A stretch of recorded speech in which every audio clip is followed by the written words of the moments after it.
आज गादगी ग्राम पंचायत में child rights village meeting नाम से की गई विलेज मीटिंग हुई। बच्चों के अधिकारों की रक्षा करना हम सभी की जिम्मेदारी है। यह पक्का करना हमारा फर्ज है कि हर बच्चे को अच्छी शिक्षा मिले, वह पौष्टिक खाना खाए, उसकी सेहत अच्छी रहे, साफ सुथरा माहौल बने रहे और बच्चे अच्छे नागरिक बने। इसके लिए हमें बच्चों में सरकार की योजनाओं के बारे में जागरूकता पैदा करनी चाहिए और कहना चाहिए कि आज के बच्चे कल के देश का भविष्य है। मीटिंग में बोलते हुए ग्राम पंचायत अध्यक्ष प्रकाश गादगी ने कहा कि मीटिंग में बच्चों की मिली शिकायतों को मान लिया गया है और मौके पर ही समस्याओं का जवाब देकर समाधान दिया गया। मीटिंग में ग्राम पंचायत विकास अधिकारी चंद्रकांत रेड्डी, ग्राम पंचायत सदस्य विनोद लक्ष्मी, SDMC ए सतीश सदस्य मौजूद थे। मीटिंग में शिक्षा विभाग, स्वास्थ्य विभाग, चाइल्ड राइट्स अधिकारी, आंगनबाड़ी, आशा वर्कर, लाइब्रेरी स्टाफ और गाँव के नेता, डॉन बॉस्को सोसाइटी अधिकारी मौजूद रहे।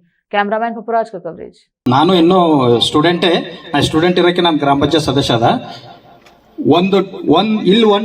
ನಿಮಗೆ ಕಲ್ಸಂತ ಟೀಚರ್ ಒಂದ್ಸಲ ಟೀಚರ್ ಆಗ್ಬೇಕಾದ್ರೆ ಅವ್ರು ಎಷ್ಟು ವರ್ಷ ಓದಬೇಕು. ಪ್ರೈವೇಟ್ ಸ್ಕೂಲಲ್ಲಿ ಟೀಚರ್ ಆಗ್ಬೇಕಾದ್ರೆ ಇಲ್ಲಿ ಯಾರು ಫೇಲ್ ಆಗಿರ್ತಾರ ಅಲ್ಲಿ ಹೋಗಿರ್ತಾರ. ಯಾಕಂದ್ರೆ ಪ್ರೈವೇಟ್ ಸ್ಕೂಲ್ನವ್ರು ಅವ್ರಿಗೆ ಪೇಮೆಂಟ್ ಅವ್ರು ಓನ್ ಕೊಡ್ಬೇಕಾಗ್ತಾ, ಅವ್ರು ಕಮ್ ಪೇಮೆಂಟ್ ಯಾರಿಗೆ ಕೊಡ್ಬೇಕಾಗ್ತಾ ಅವ್ರಿಗೆ ಅಷ್ಟೇ ತಗೋತಾರ.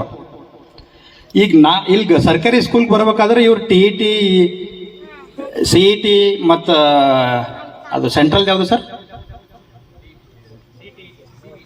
CET, TET ಅಲ್ಲ ಸರ್, CET ಅಂತ ಅಷ್ಟೆಲ್ಲ ಬರೆದು ಇವ್ರು ಇಲ್ಲಿ ಬಂದು ನಿಮ್ಗೆ ಕಳಿಸ್ತಾರ. ಮತ್ತೆ ಇಂಥ ಅಧಿಕಾರಿಗಳು ಎಲ್ಲೂ ಪ್ರೈವೇಟ್ ಸ್ಕೂಲಲ್ಲಿ ಯಾರೂ ಬರಲ್ಲ. ಅವ್ರು ಬರ್ಬೇಕಾದ್ರೆ ನಾ ಸಂಡೇ ದಿನ ಫ್ರೀ ದಿನ ಬರ್ತೀರಿ ಅಂತಾರೆ. ಇವತ್ತು ವರ್ಕಿಂಗ್ ಡೇ ಅಂದ್ರೂ ನಿಮ್ಗೆಲ್ಲ ಇಷ್ಟೊಂದು ನಾವೆಲ್ಲ ಅಧಿಕಾರಿಗಳು ಸೇರಿ ಇಷ್ಟೆಲ್ಲ ಕಲಿಸ್ತೀವಿ, ಇಷ್ಟೆಲ್ಲ ಬಂದು ನಾವು ಒಂದು ಗ್ರಾಮ ಸಭೆ ಮಾಡ್ತೀವಿ ಅಂದ್ರೆ ಇದು ಎಲ್ಲೂ ಆಗಲ್ಲ. ಗ್ರಾಮ ಸಭೆ ಇಂಥ ಮಾಹಿತಿ ಯಾರಿಗೂ ಇರಲ್ಲ. ಈ ಇದ್ದಿನ ಮಾಹಿತಿ ನೀವು ಬಳಸ್ಕೋಬೇಕು ಒಂದು.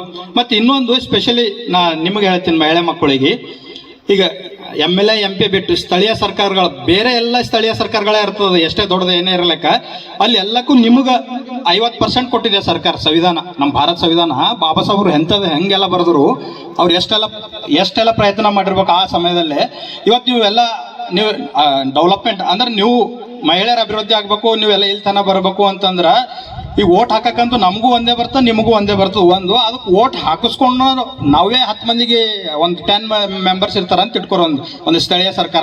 ಅದು ಮಹಾನಗರ ಇರಲಿ, ಬೃಹತ್ ಮಹಾನಗರ ಇರಲಿ, ಗ್ರಾಮ ಪಂಚಾಯತ್ ಇರಲಿ, ಪಟ್ಟಣ ಪಂಚಾಯತ್ ಇರಲಿ, ಜಿಲ್ಲಾ ಪಂಚಾಯತ್ ಇರಲಿ, ಯಾವುದೇ ಇರಲಿ, ಅಲ್ಲಿಗೆ ನೀವು 10 ಮಂದಿ ಇದ್ರೆ ನೀವು 5 ಜನನೇ, ಗಂಡಸರು 5 ಜನನೇ ಹೋಗ್ಬೇಕು. ಇಂಥದೆಲ್ಲ ನೀವು ಅರ್ಕೋಬೇಕು.